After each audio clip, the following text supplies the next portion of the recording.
My name is David Miller. I'm 45 years old, been a cop for nearly 20 years, and until 3 months ago, I thought I had everything a man could want. Married to Caroline for 18 years.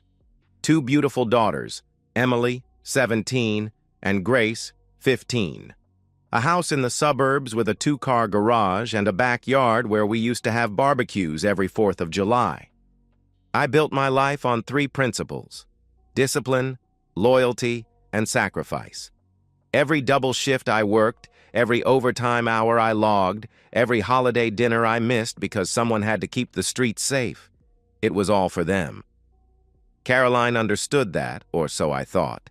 She'd kiss me goodbye when I left for night shifts, have coffee waiting when I dragged myself home at dawn. The girls would show me their report cards, their soccer trophies, their art projects, and I'd tell myself that missing their games was worth it if it meant they had everything they needed. The house we lived in wasn't fancy, but it was ours. I'd paid off half the mortgage already, something I took pride in every month when I wrote that check. Caroline decorated it just the way she wanted. Soft colors, family photos on every wall, fresh flowers in vases she'd collected over the years. She managed everything while I worked. Parent-teacher conferences, doctor appointments, teenage drama. I thought we were a team. About 4 months ago, Caroline started taking the girls on what she called bonding days. Mother-daughter time, she said. Shopping trips, movies, lunch at nice restaurants. The girls are growing up so fast, she'd tell me, running her fingers through my hair as I sat at the kitchen table after a long shift. I want to make memories with them before they're off to college. How could I argue with that? It seemed like something a good mother would do. They'd leave on Saturday mornings. Caroline in that blue sundress I'd bought her for her birthday. The girls dressed up nicer than usual. They'd come back in the late afternoon with shopping bags from stores I didn't recognize, laughing about inside jokes I wasn't part of. The frequency increased. Once a month became twice, then every other week. Caroline would mention these outings casually. "Oh, we found this adorable boutique downtown," or "the girls wanted to try that new fusion place everyone's talking about." She'd show me a receipt here and there, but something felt off about the math. A lunch for 3 at a mid-range restaurant shouldn't cost what some of these receipts showed. Then came that Tuesday night 3 weeks ago. I'd gotten home early from a shift.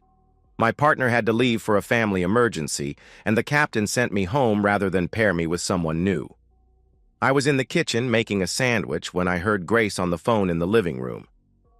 "I know, Richard is so funny," she whispered, then giggled, that nervous giggle teenagers do when they think they're being secretive. "Mom says we can—" She saw me and froze. Complete statue. The phone still pressed to her ear, her eyes wide like a deer in headlights. "Who's Richard?" I asked, keeping my voice casual. Emily appeared from nowhere, practically sliding into the room. "Oh, that's just someone from school," she intervened quickly. "Right, Grace? From your biology class?" The speed of her intervention, the rehearsed quality of her explanation, I'd interviewed enough suspects to recognize a cover story when I heard one. Grace nodded too quickly, ended her call without saying goodbye, and both girls suddenly remembered urgent homework that required their immediate attention upstairs. That night, I lay next to Caroline, listening to her breathing, and replayed the scene. Not just Grace's fumbled phone call, but Emily's swift damage control. The way they'd fled upstairs like criminals leaving a crime scene. My daughters, my honest, good girls, had just lied to my face with the kind of coordination that doesn't come naturally. It comes from practice. I thought about all those bonding days, the receipts that didn't quite add up, the new energy in the house that I'd attributed to female bonding but now felt like something else entirely. Caroline shifted in her sleep, murmuring something I couldn't make out, and I wondered who she was dreaming about. The next morning, Caroline announced another girls' day planned for the weekend. "There's a craft fair in Riverside," she said, not quite meeting my eyes as she poured coffee. "The girls have been asking to go." I looked at Emily and Grace. They exchanged a glance, quick, but not quick enough. Emily's lips twitched into the beginning of a smile before she caught herself.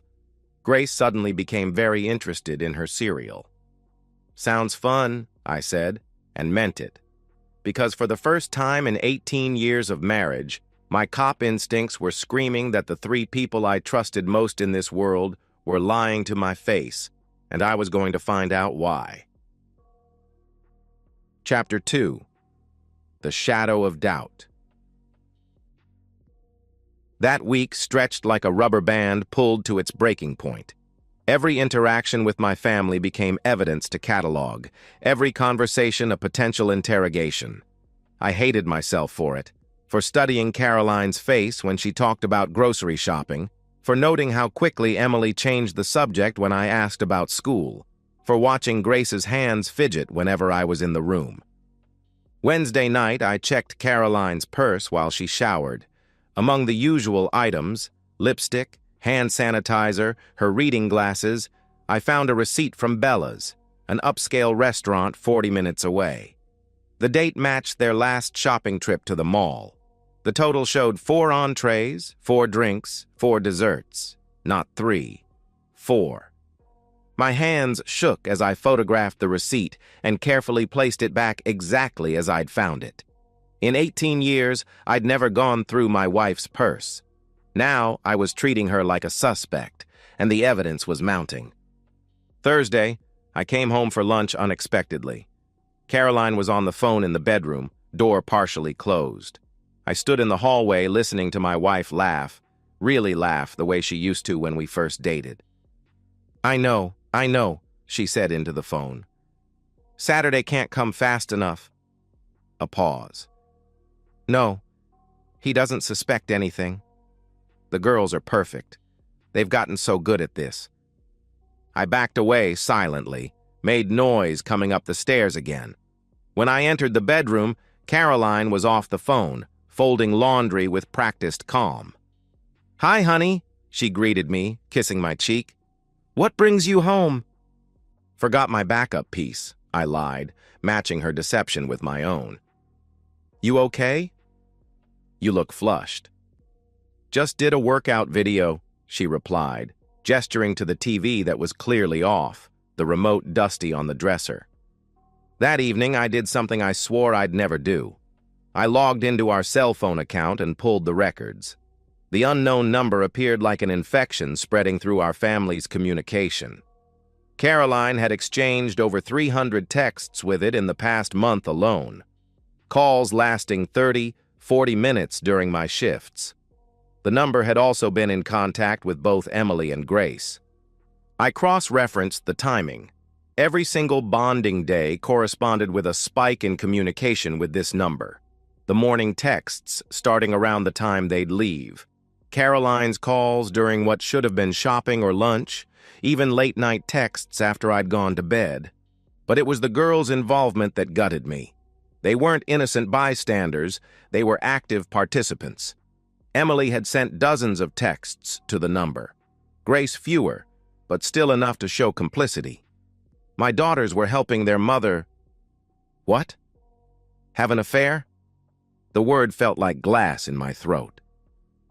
Friday afternoon, I sat in my patrol car staring at the evidence I'd compiled in my notebook. Times, dates, inconsistencies, lies. The receipt for 4 people, the unknown number, the coordinated deceptions. Any other case, I'd have enough to establish pattern and intent. But this wasn't any other case. This was my family. My partner, Rodriguez, knocked on the window. "You good, Miller? You've been sitting here for 20 minutes. "Yeah," I answered, closing the notebook. "Just thinking." "About that domestic from earlier?" he asked. "Something like that," I replied. That night, dinner was torture. Caroline had made my favorite, pot roast with those little potatoes I loved. The girls chatted about school, about friends, about weekend plans. Normal family dinner conversation. Except now I heard the gaps, the careful omissions, the way they steered around anything that might touch on their real plans for tomorrow. "Dad, you're being quiet," Emily observed, and for a second, I saw concern in her eyes. Real concern, like she actually cared. "Long day," I responded. "That craft fair tomorrow. What time are you heading out?" Caroline and Grace looked to Emily, so subtle most people would miss it. But I didn't miss anything anymore. "Probably around 11, Caroline answered for them. "We want to get there before it gets too crowded." "Riverside's a nice area," I commented, cutting into my roast. "Haven't been out that way in a while." "You should come sometime," Grace offered, then immediately looked like she wanted to take it back. "Maybe I will," I said, and watched all three of them tense. After dinner, I helped Caroline with dishes, something I rarely did, but I needed to be close to her to see if I could find any trace of the woman I married. She hummed while she washed, handed me plates to dry, and for a moment, it was like old times. Then her phone buzzed on the counter. She glanced at it, smiled, and quickly turned it face down. "Who was that?" I asked. "Just Mom," she said without hesitation. "Asking about Sunday dinner." Her mother had been dead for 3 years. I dried the last plate, kissed her forehead. She stiffened slightly, and went to watch TV. But I wasn't watching. I was deciding. Tomorrow I'd follow them. Tomorrow I'd learn the truth. Tomorrow I'd find out if I was paranoid, or if the 3 people I'd devoted my life to had been making a fool of me for months. Either way, tomorrow would change everything. Chapter 3. The Moment of Truth. Saturday morning arrived gray and humid, the kind of oppressive heat that makes everyone irritable. I woke at 6, my usual time, and watched Caroline sleep. In the pale morning light, she looked like the woman I'd fallen in love with 20 years ago. Soft features, laugh lines I'd helped create, that small scar on her chin from when she'd fallen off her bike on our 3rd date. How many mornings had I watched her like this, feeling lucky? She stirred, opened her eyes, and smiled. Then something flickered across her face. Guilt? Anticipation? It was gone before I could analyze it. "Morning," she murmured, stretching. "Morning. Big day at the craft fair?" I asked. "Should be fun," she replied. She got up, headed for the shower. "You working today?" "Paperwork at the station. Probably be gone most of the day," I told her. "We'll miss you," she said, and disappeared into the bathroom. The word sat heavy between us, meaning something different to each of us now. I went through the motions of getting ready for work, uniform pressed, badge shined, weapon secured.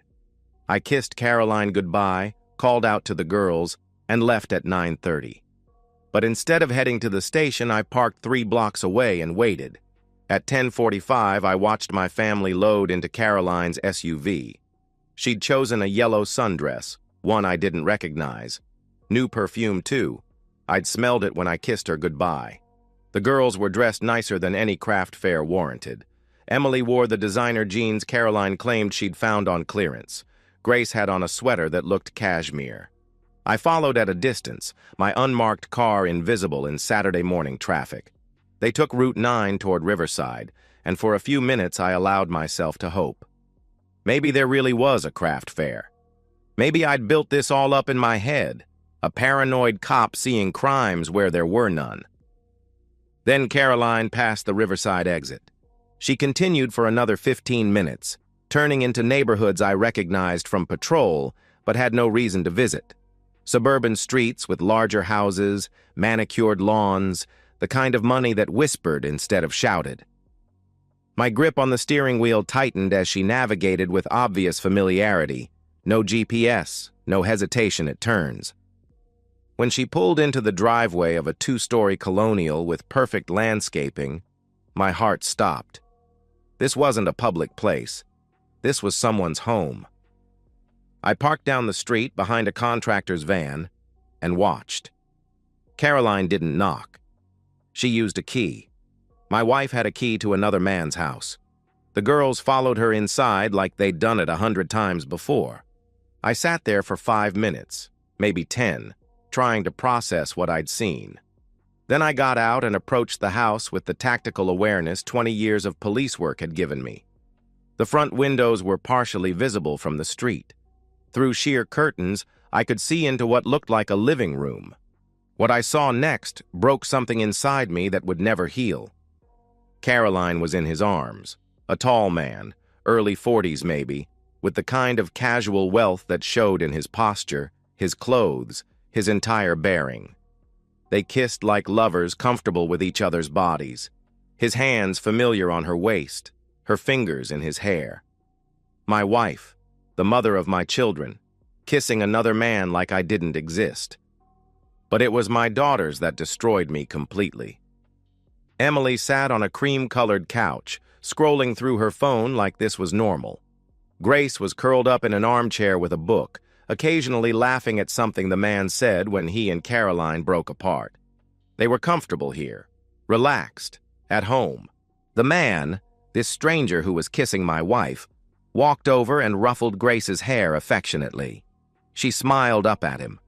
Emily showed him something on her phone, and he laughed, that easy laugh of someone who belonged in this picture. Caroline brought him coffee in a mug that suggested this was routine. He knew how he liked his coffee here. He had a favorite mug. I watched my family, my entire world, exist in someone else's life like they belonged there more than they'd ever belonged with me. The fury that built in my chest was unlike anything I'd ever felt. Not hot rage. That would have been easier. This was cold, absolute, the kind of anger that calculates and measures and plans. I'd been working overtime to pay for Emily's college applications while she helped her mother cheat. I'd been sacrificing family dinners to ensure Grace could have her dance lessons while she kept her mother's secrets. I'd been killing myself to provide for a family that had replaced me without even having the decency to tell me. Caroline laughed at something the man said, throwing her head back, and I recognized the earrings she wore, diamond studs I'd given her for our 15th anniversary. She'd worn my gift to meet her lover, brought my children to witness her betrayal, turned my daughters into accomplices. The man's hand found Caroline's lower back, possessive and familiar. She leaned into him while Emily and Grace chatted like this was any other Saturday, like their father wasn't working to support them, like 18 years of marriage was just something to endure between visits to this house. I stepped back from the window, my decision made. No more watching, no more evidence needed. It was time to end this charade. I walked to the front door with the measured steps of someone approaching a crime scene. Everything felt hyper-real. The weight of my service weapon, the smell of suburban lawns, the sound of a lawnmower in the distance. Normal Saturday sounds in a neighborhood where my life was about to explode. I didn't knock. I pounded on the door with the side of my fist, the way cops do when they mean business. The voices inside stopped immediately. Footsteps approached, confident, unhurried. The man had no idea what was coming. The door opened, and we stood face to face, the provider and the parasite, the husband and the lover, the fool and the thief. He knew instantly who I was. The color drained from his face as he recognized the uniform, the badge, the look in my eyes that promised violence. Behind him, Caroline appeared in the hallway. Our eyes met, and in that moment, 18 years collapsed into nothing. Her mouth opened, maybe to lie, maybe to explain, maybe to beg. I spoke first, my voice steady as bedrock. "Hello, Caroline. Girls, come here. Now." Chapter 4. The Reckoning. "David, please let me," Caroline started desperately. 18 years, I cut her off, stepping into the house uninvited. The man, Richard, Caroline called him, backed away, smart. 18 years I've been married to you, and this is what I get." Emily and Grace had come into the hallway, both pale, both trembling. Good. They should be scared. "It's not what you think," Caroline tried again, and I actually laughed, a harsh sound that made everyone flinch. "Not what I think? You have a key to his house. My daughters are sitting on his furniture like they live here. You were just kissing him while wearing the earrings I gave you for our anniversary." I turned to Richard. "How long?" He opened his mouth, closed it, looked at Caroline. "How long?" I roared, and everyone jumped. 6 months, Caroline whispered. 6 months. 24 weeks. 180 days of lies. "And you two?" I looked at my daughters. "How long have you known?" Grace started crying. Emily lifted her chin defiantly. 4 months, she admitted.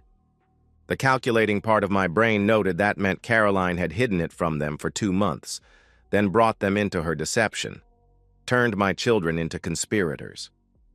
"Dad, please," Emily continued. "Mom was unhappy." "Unhappy?" I stepped closer to Richard, who backed against the wall. "She was unhappy, so instead of talking to me, instead of counseling, instead of divorce, she decided to have an affair and use my children to hide it?" "David, you were never home," Caroline protested, finding her voice. "Always working, always tired. Working to provide for you." The words exploded out. "Every overtime shift, every holiday I missed, every double I pulled, it was all for you, for them, for our family." Richard made the mistake of speaking. "Maybe we should all calm down and—" I grabbed him by his expensive shirt and slammed him against the wall. "You think you get to tell me to calm down? You've been sleeping with my wife, playing daddy to my kids, and you want me to calm down?" "David, no!" Caroline screamed. I drove my fist into Richard's face. 20 years of police training didn't teach me restraint in that moment. It taught me how to maximize damage. His nose broke with a satisfying crunch, blood immediately flowing. He tried to defend himself, but I was bigger, stronger, and fueled by the kind of rage that could move mountains. I hit him again and again, methodically, professionally, each blow calculated for maximum pain without killing him. Temple, solar plexus, kidney. He dropped to his knees, gasping, bleeding, and I grabbed his hair, forcing him to look at me. "You thought you could take my family?" I said, my voice deadly quiet. "You thought there wouldn't be consequences?" I dragged him through his own house, past my screaming daughters, past Caroline begging me to stop, and threw him onto his pristine front lawn. The neighbors were starting to come out. Good. Let them see. Richard tried to crawl away, but I wasn't done. I kicked him in the ribs, feeling them crack. He curled into a ball, whimpering, and I stood over him like an avenging angel. "Stay away from my family," I announced loud enough for everyone to hear. "If I ever see you near them again, what happened today will seem like mercy." Someone was calling 911. I heard the words "officer" and "domestic," and almost laughed. I was the police. I knew exactly how this would go down. I turned back to my family. They'd followed us outside, Caroline sobbing, the girls clinging to each other. The neighbors watched from their lawns and doorways, this suburban drama playing out like a soap opera. "You," I pointed at Caroline, "are done. The marriage is over. The prenup you signed means you get nothing. The house is mine. The savings are mine. You'll be lucky if I give you enough for a security deposit on an apartment." "Dad, please," Grace sobbed. I turned to my daughters, and something in my face made them step back. "You knew. For 4 months, you knew. Every time I came home from work, every time I asked about your day, every time I told you I loved you, you looked me in the eye and lied." "We didn't want to hurt you," Emily said through her tears. "No. You wanted to protect her," I corrected harshly. "You chose her affair over my sacrifice. You chose him." I gestured to Richard, still writhing on the ground. "Over the man who's worked himself to death to provide for you." "David, they're children," Caroline pleaded. "They're old enough to know right from wrong, old enough to make choices. And they chose to betray me, just like you," I responded coldly. I could hear sirens in the distance. Time to wrap this up. "You have until tomorrow morning to get your things and get out of my house," I declared. Whatever you can't carry leaves with the trash. The locks will be changed by noon." "Where will we go?" Caroline asked desperately. "I don't care. Maybe Richard will take you in." "Oh, wait." I looked at him trying to sit up, his face a mess of blood and bruises. "He doesn't look like he'll be taking anyone in for a while." The police cars were pulling up now. I knew the officers who got out, Martinez and Samuel from my precinct. They looked at me, at Richard, at the scene, and understood immediately. "Miller?" Martinez said carefully. "He was sleeping with my wife," I explained simply. "I found them here with my kids." I reacted. Samuel looked at Richard.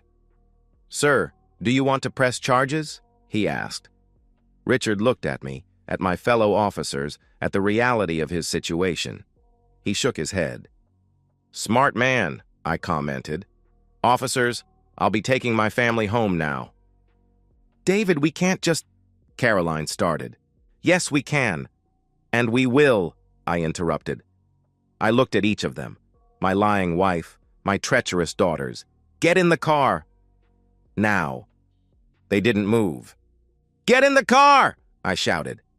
They scrambled to Caroline's SUV. I turned to Martinez. "I'll file my report in the morning," I told him. He nodded. Professional courtesy. The blue wall. Richard would get no justice here, just like I'd gotten no loyalty from my family. I followed them home in my car, watching Caroline's SUV weave slightly, her hands shaking on the wheel, no doubt. Good. Let them feel a fraction of what I felt. At home, I stood in the doorway while they filed past me. "You have until 9 tomorrow morning. Take only what you can carry. Leave your house keys on the kitchen table," I instructed. "Daddy, please," Grace tried one more time. "I'm not your daddy anymore," I said, the words cutting her like a blade. "Your daddy is apparently Richard, or whoever your mother moves on to next." I went to my study and locked the door, listening to them cry and pack and scramble. Caroline tried the door several times, knocking, pleading, but I was done listening to her voice. 18 years of listening had gotten me nothing but betrayal. That night I sat in my chair with my service weapon on the desk, not to use it, but to remind myself that I had power. I had control. I had taken back what was mine, my dignity, my house, my life. By morning, they were gone. Epilogue. Living with the ashes. 3 months have passed since I destroyed my family in that perfect suburban neighborhood. I say destroyed because that's what everyone else calls it. My captain, the department shrink they made me see, the lawyers. But I know the truth. I didn't destroy anything. I simply revealed what was already broken.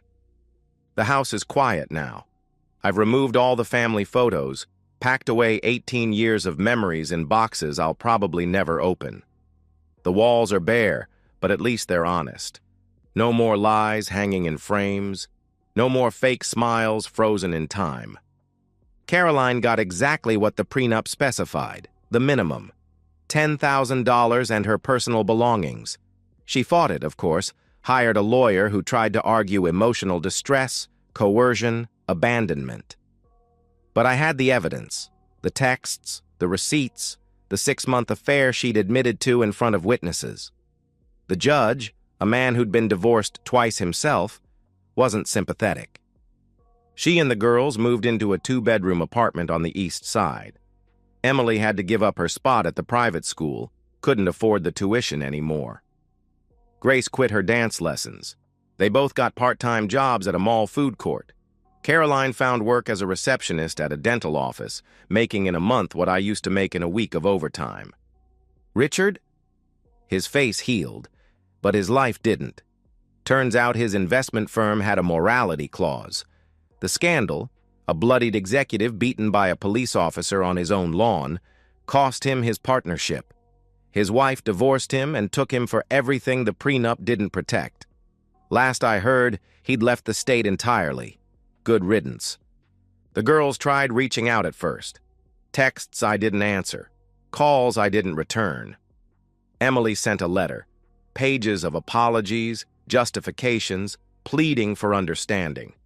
I burned it without reading past the first line. Grace left a voicemail on my birthday, crying so hard I could barely understand her. I deleted it. My lawyer handles the mandatory support payments. Court-ordered for the girls until they're 18, nothing for Caroline. I pay exactly what's required, not a penny more. No college funds, no car insurance, no cell phone bills. They wanted to protect their mother's affair? They can live with her choices. The department gave me a commendation last month, some drug bust I'd worked before everything fell apart. I stood on the platform, accepted the medal, and felt nothing. Rodriguez mentioned Caroline had called the station, trying to get information about me. They told her to stop or they'd charge her with harassment. I've been seeing someone, nothing serious, just a woman from the gym who doesn't ask questions about why I don't have family photos in my house. She doesn't know the whole story, just that I'm divorced. Maybe someday I'll tell her. Maybe not. Trust isn't something I give freely anymore. Sometimes, late at night, I stand in what used to be Grace's room. She left some things behind. A stuffed bear she'd had since she was 3, some books, a poster of her favorite band. I haven't touched any of it. It serves as a reminder of what betrayal costs, what choosing sides means. Emily graduates high school this year. I heard through the grapevine she didn't get into any of the colleges she'd applied to, couldn't afford the application fees for enough schools, didn't have the extracurriculars anymore. She'll go to community college maybe, or maybe she'll just work. Not my problem anymore. Caroline ran into Martinez's wife at the grocery store last week. She broke down crying in the cereal aisle, apparently. Said she missed me, that she'd made a terrible mistake, that the girls were suffering. Martinez's wife, who'd been cheated on herself years ago, told her she'd made her bed and now had to lie in it. Alone. Do I have regrets? Number. Regret implies I would do something differently, and I wouldn't. They had choices. Caroline could have talked to me about being unhappy, could have asked for counseling, could have filed for divorce honestly. Instead, she chose deception. The girls could have told me the truth, could have refused to participate, could have shown me the loyalty I'd earned through years of sacrifice. Instead, they chose to be accomplices. Every choice has consequences. They made theirs. I made mine. I kept my house, my pension, my dignity. They kept each other and the knowledge that when tested, their loyalty was for sale. When push came to shove, they stood with betrayal over truth, with comfort over honor, with a stranger over the man who'd given them everything. Some people have said I went too far, that I should forgive the girls at least, that they were manipulated, that they were just trying to keep their family together. But they're wrong. Family isn't about blood or obligation. It's about loyalty, trust, and choosing each other when it matters. They didn't choose me, so I didn't choose them. The house is quiet now, but it's an honest quiet. No whispered phone calls, no secret texts, no coordinated lies. Just me and the truth, which is more than I had for 6 months while my family played house with another man. I gave them everything, my youth, my health, my time, my trust. They gave me betrayal wrapped in bonding days and seasoned with deception. When I caught them, I gave them exactly what they deserved. Nothing. Some might call it harsh. I call it justice. They chose their side when they chose to lie to me, and now they're living with the consequences of that choice. As am I. The difference is, I can live with my choices. I wonder if they can say the same. And so, we've reached the end of today's story. Was it what you expected, or did it take a twist you didn't see coming? I'm curious to hear your thoughts. Share them in the comments below, and let's get a conversation going. If this story kept you hooked, make sure to hit that like button. And if you're new here or just haven't subscribed yet, now's the perfect time to join our community. I bring you fresh, captivating stories every day, so click that subscribe button and turn on notifications so you never miss out. Thanks for watching, and I'll see you in the next one.